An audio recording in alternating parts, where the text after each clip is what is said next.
how to add Minecraft launcher on your desktop.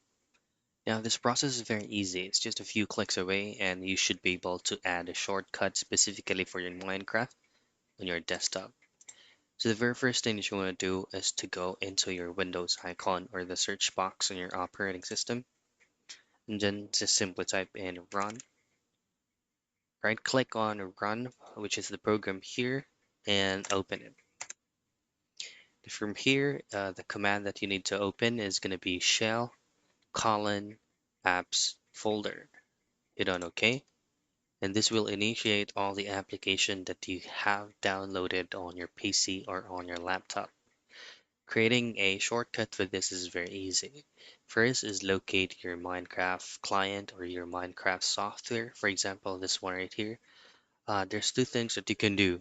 You can go ahead and click and drag the specific client, or you can right click that and then click on create shortcut. It will automatically create a shortcut in this folder, and then just simply click and drag it into your desktop. And that's it.